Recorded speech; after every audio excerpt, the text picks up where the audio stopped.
Hey there, Dream Chasers. This is Hannah Pride, and welcome to Pride and Shine, the podcast where we explore the innovators and influencers of Dubai. Proudly sponsored by Pride Migration, your dedicated partner to make Dubai your reality. So, welcome to the show, Carmen Fearnley. How are we? I'm good. How are you? I'm really good. So, for people that don't know, Carmen is the owner of Yacht Do You Want, which is one of the biggest, I would say, yacht charters in Dubai. Everyone knows who you are, and you do some unreal yachts from party ones all the way to what you've just achieved, the largest or longest ever hire in the whole of the UAE, which, congratulations, my friend. Thank you. Thank you. Take your hat off, because I know it's been an absolute stress.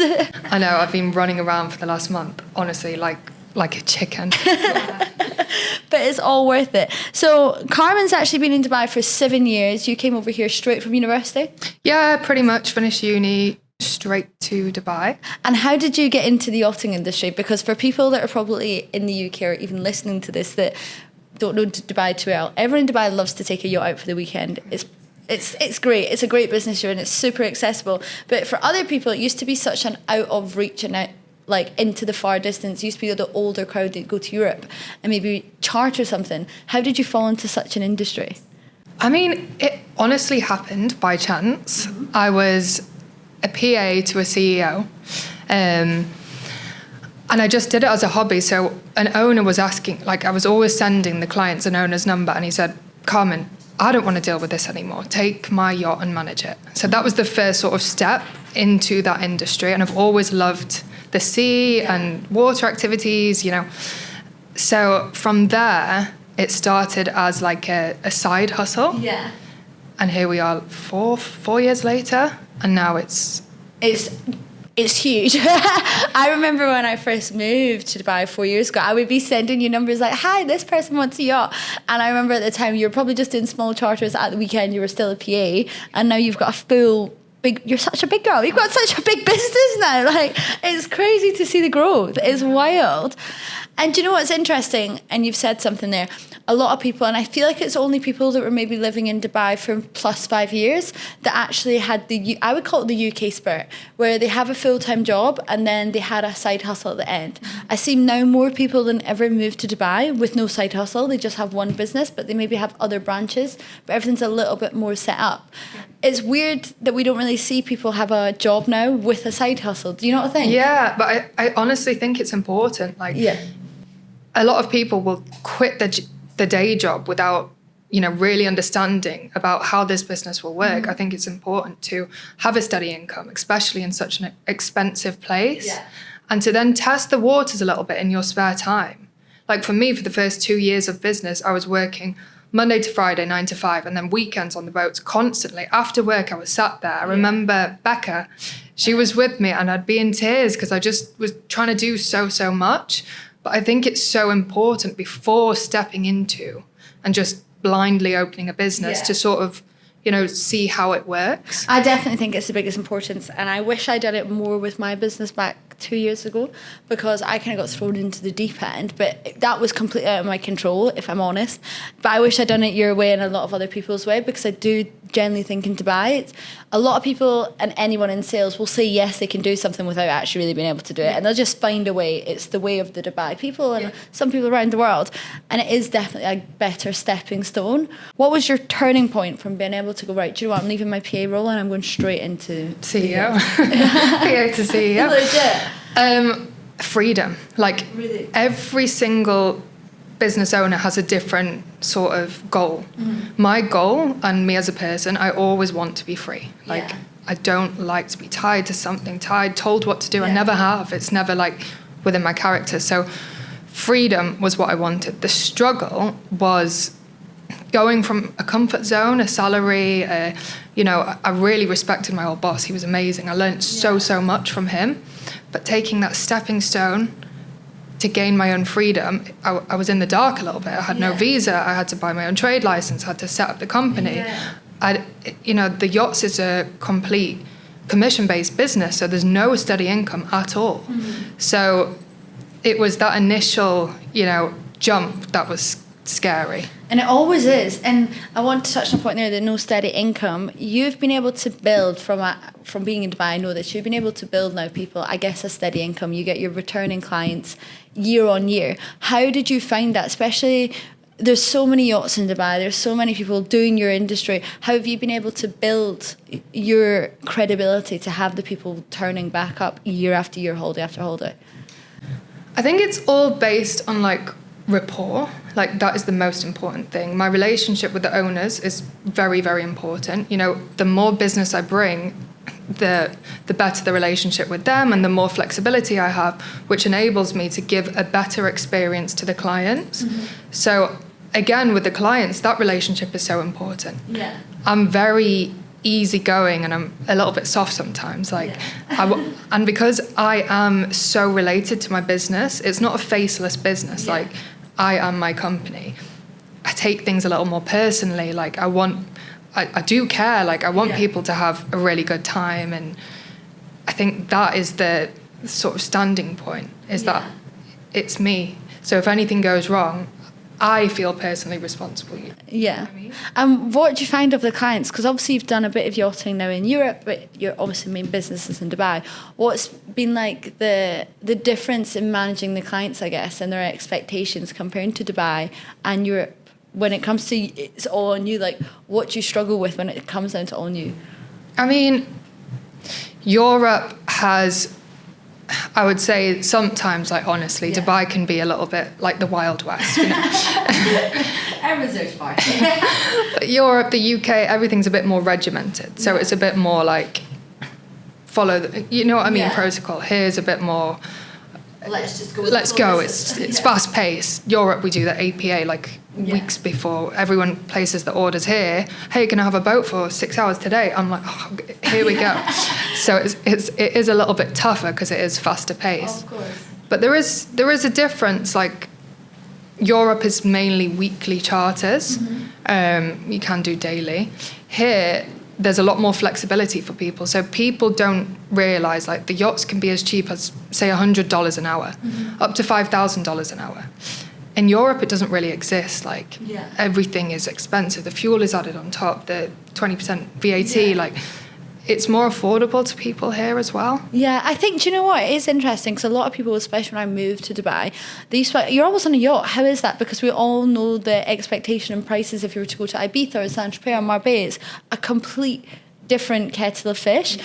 But why is that happened in Dubai? Because everyone knows Dubai is like this really expensive place to come on holiday, but then the yachts seem like the most accessible thing compared to these areas. I think it's maybe competition. There's a lot of smaller boats that are cheaper to run here, and then we do have the super yachts here as well, but I think the prices are less, A, because of the fuel, B, because of the VAT in Dubai anyways. You know, like importing yeah. yachts is fairly easy. There's been a few brought from Hong Kong for good rates, and yeah. I think it's just the way that people sort of undercut each other, so everyone has to drop the prices like yeah. this. And then now it's affordable to everyone. So do you think, obviously now I've never seen the harbour so busy in my life, which is fantastic, but do you think these people are now bringing their yachts in from, let's say, Europe and whatnot because they're seeing an opportunity to rent out their yachts on a more regular basis? Or do you think all these millionaires that are migrating to Dubai are bringing their yachts because they can use it more often than, let's say, if it was in south of France? I think the main thing, like bringing a yacht from Europe is so expensive. You know, if you have to ship it, it can be like €500,000 just to get it from Europe to Dubai. It's crazy expensive. So you have to make that money up. I'm not sure if it's the best business idea. The main charter is people that like yachts mm-hmm. and they want to recover some of the costs here. So they want to use it on the weekend, but during the week they also want to be able to charter it. So, you know, Dubai Harbour, yeah. the fees for berthing are so expensive, the fuel, the crew. They can sort of break even and sometimes make a little bit of money. It depends how vigorously they want the yacht to yeah. be chartered. Everyone has a different idea. Are the owners mainly Emirati then? Mixture from everywhere, literally. Really? Yeah, there's an Indian owner. He has 20 yachts that they are there purely for business. There's some local owners, they don't really want to charter it, but here and there they will do at a set price, or from all over the place. Uh-huh. And you were super lucky. You got a yacht named after you. How did that even happen? Because I was like, bloody hell, most women would dream after that. How did you get a yacht named after you? Yeah, Carmen. That was my favourite yacht. It was a Sunseeker 90, black and white, beautiful. And I was giving a lot of business to this owner at the time. And he said, what should I call the boat? I said, Carmen. He goes, done. Next week, I go to Dubai Harbour, see my name. Oh, that's such a nice gesture, isn't it? So was his boat not named before that? No, he just bought it. And it was in the lovely. shipyard. And then he was deciding what to name it. I was so proud, like, my name is on a boat. And my parents came and I took them on the yacht. And yeah, I mean, it was what an achievement. And tell me, when you started your business, did you find it hard to like figure out the prices and kind of, because as you said, it was an industry that you'd never tapped in. I guess it's not really an industry that you can go, oh, let me just go speak to this person, because as I said, it used to probably seem so far out of reach to be within it and not really one people hear of. How were you able to start differentiating the prices and packages and whatnot?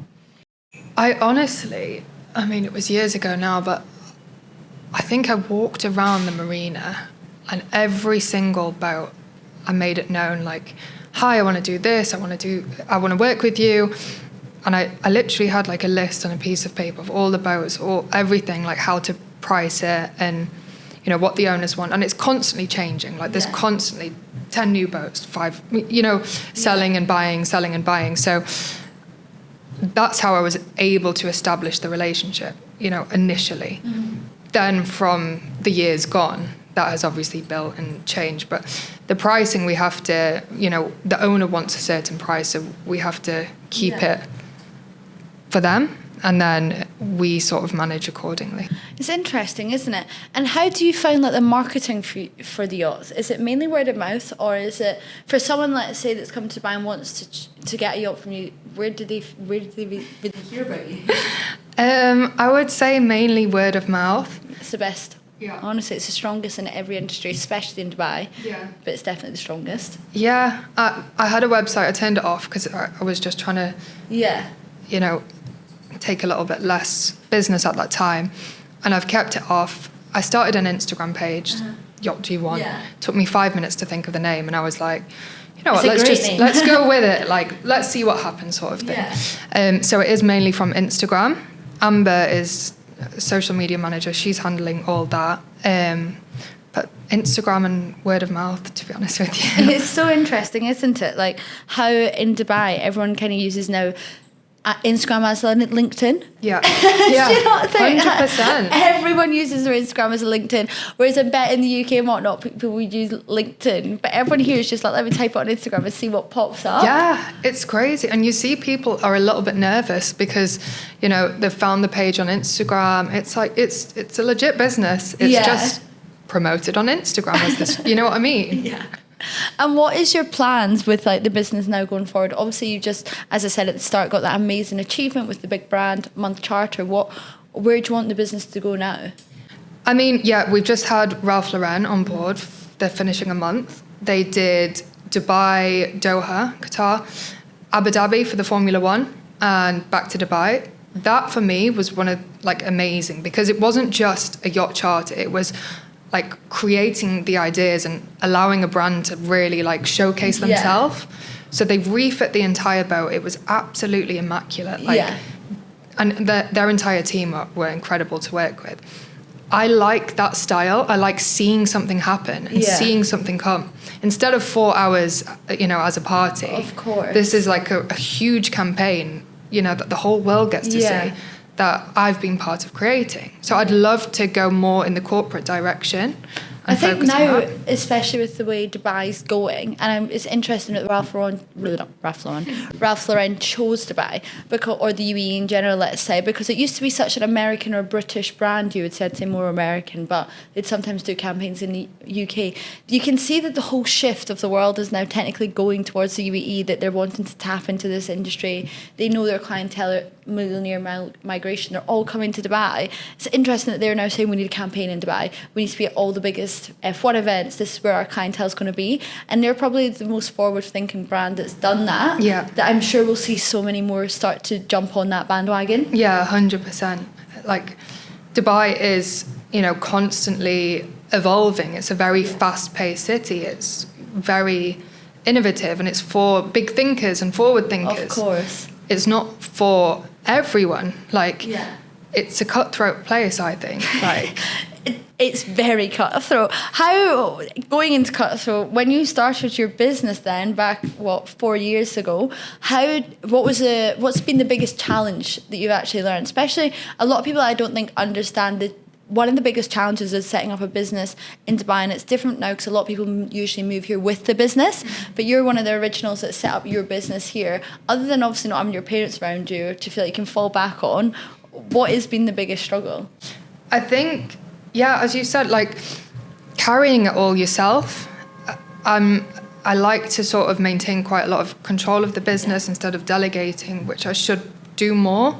It's my issue. I think everyone struggles, especially when it's your baby, because it does feel like a baby that you're like, no, they can't do it without me. Yeah, exactly. And I need to let go a little bit of the control and trust a little bit more. Challenges, again, the unknown. The summer months in Dubai are completely quiet for the yachts. It's not so common to go out in 40, 50 degree heat in August and July. So I know that I'm going to earn next to nothing. The challenge is sort of managing the rest of the year and showing up for the season before it ends, because I know how fast it ends. Yeah. It comes in like you're like, oh, and then you're like, shit, it's over. It's like a whirlwind. You're literally like, oh my God, like I'm dealing with everything. And then silence. I don't feel needed anymore. I'm like, hello. I'm looking for a friend. No one wants a yacht. It's crazy though, isn't it? And with that being a challenge, what would you say that you've done to been able to show up every single day? I guess that's such a mental challenge. What have you done to yourself that's allowed you or given you the motivation to continue to show up through those hard months or hard days or hard weeks? I think giving yourself time off is important. So I think I do switch off myself when, summer comes, it's quiet, Europe picks up for sure, but I sort of take a little bit of a step back so that when I do come for the season from October to May, let's say, I can really be there. If I was constantly all year round, as I am now, it would just be too much. Everyone has to take a break and enjoy life a little bit. The whole purpose of making money is to be able to enjoy yourself, not just make money. I think people get stuck a little bit in that. I know it's something I struggle with because sometimes you kind of forget to see how far you've come and to reflect on the year past. I'm sure if you look back on year how far you've come, sometimes it's like a pinch me moment, being like, shit, I was actually in that position last year. I forgot about it, because it all kind of merges into one. And I think it is something a lot of people do struggle with in Dubai, because the numbers that you're dealing with, the demands people are dealing with, it's sometimes not expected. Maybe what you do in those 6 months of a season of business, I can only imagine some people probably do that within 2 years back in maybe another country, depending what they do. And I think it is interesting when people say you need to take a break, because it's something. They do. Yeah. But then Dubai sometimes feels like such a holiday that you forget to take a break. But you see people working constantly, building. Okay, when do you get to enjoy your rewards a little bit? As I said, the goal is, for me, freedom. Yeah. I want to enjoy that freedom that I'm creating myself. Of course, but then what are you putting into play in your business to build that freedom? Because you've said already that you don't want to give anything, so you're never going to have freedom. So what have you done, or what have you pulled to be like, I need to do this, or what are you going to work on?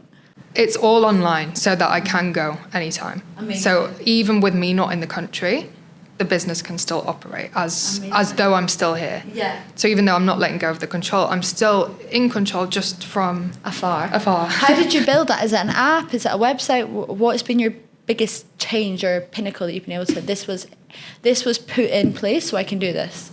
I think trusting the crew to do, when we have a booking system, when the yacht's booked, as long as the crew are there on time and they know exactly how to set up the boat, everything like that, they do well. I don't need to be so much on the ground for these sort of things. Of course. The payment is taken to the business account and then the yacht is booked. the clients have the location, they turn up, the crew's ready, everything, with or without me, it runs seamless. And I bet that's funny now to look back at the start, because I remember when I used to pass you, all the clients used to be like, what's up, 2 seconds, you need to run here, there. What was the pinnacle movement that you're like, right, I can do this now, I can let go? Because that's a big change in a short space of time, Carmen. Yeah, that's what I was doing. I was running around Dubai. People need to know this, because I remember. Sweating with my hair, like, literally dripping in sweat. Like, every single client, imagine I've got, like, 7 at once. I'm trying to be in 7 different places. I just got a little bit burnt out, and I, sat with the crew, and now I trust it more. As I said, I have let go a little bit. I will still go to some bookings and make sure everything is good, but I don't have to be present for absolutely everything to check. Of course. Put your trust in them, and they deliver. So for people that are in your position that are struggling also to do that, how did you build trust in these people or your teams? Especially because I guess it's not directly under you, it's kind of like a partnership in some agreement. Yeah, I mean, we have around 20 boats where we make sure there's, like, now this has been implemented recently, a gap between bookings so that they're not, like, back to back, because that proved to be, a little tricky if someone's finishing at 4 and someone's starting at 4. It's not ideal. Sorry, one in, one out. Business-wise, it's better for the owners. They prefer that. But for the clients, it's not what I would do. It's, you need to leave 30 minutes for them to arrive, for them to leave, and everything to be clean. So that has worked a lot better this year, like 100%. They're the boats that I would mainly use because of this leniency. And I think that's the thing. Sometimes people get greedy and they forget to ultimately get into airtime. It's just how Zoom, I guess, has been integrated during COVID, that everyone was so used to doing back-to-back meetings. Yeah. And now people have to get to a meeting. We kind of forget that if you're in maybe the marina for 4 p.m, you physically not be in business day for 4:15. But sometimes we forget that. You think you can do it? It's like, let me just run down this motorway and hopefully not die. Yeah, I know. It's crazy. And if you were to do it all again, looking back on your time of, like, being PA to CEO, what has been your biggest achievement? I would say the biggest achievement was the most recent one with Ralph Lauren. It's huge. It's huge. It's a month charter with 2 Formula Ones covered for it. Everything was just perfect. Like, I was so happy with how the event went, and the comments were amazing. So that would be my biggest achievement. Yeah. And if you were to do it all again, what would you say? How would you change it? Like, do you know how some people look and go, shit, I really enjoyed the journey, but if I could do it again, I'd miss that point? I think crying. Just gives you red eyes. I swear, like, I would cry. If some things go wrong in business, like it happens. Sometimes the boat can be a little bit late. There can be an engine problem. Like, it's life, it happens. Yeah. And when people will say this to me, I'll genuinely cry because I'll be so upset that this has happened. I take it so personally. I'm like, oh no, like, has it ruined their thing? I do everything to amend it, But I think taking it to, you have to be a little bit tougher. I mean, that's a really interesting point for anyone else that has, like, fuck-ups in business and it isn't there. What advice would you give them? Because I know it's something I used to struggle with, and I'm probably a little bit too numb to it. Am I right? Well, that happens. What would you say is a piece of advice for anyone setting up a business and these happen? I think there was something I read. If it won't matter in a week, it doesn't matter. Like, is it going to matter this time next week? Have you done everything to rectify the situation or to, everything within your power? Yes. Okay, so what else can you do? Like, you have to let things go a little bit. Of course. And it is one of these things, I guess, you just kind of get so caught up in it in your own head that at the end of the day, they've probably had a great time on the boat and forgotten about it. They do. It's wild. Well, thank you so much for coming on. It was great to have a conversation with you and see how far your business has got. Well done. Thank you so much for having me, Hannah. Thank you.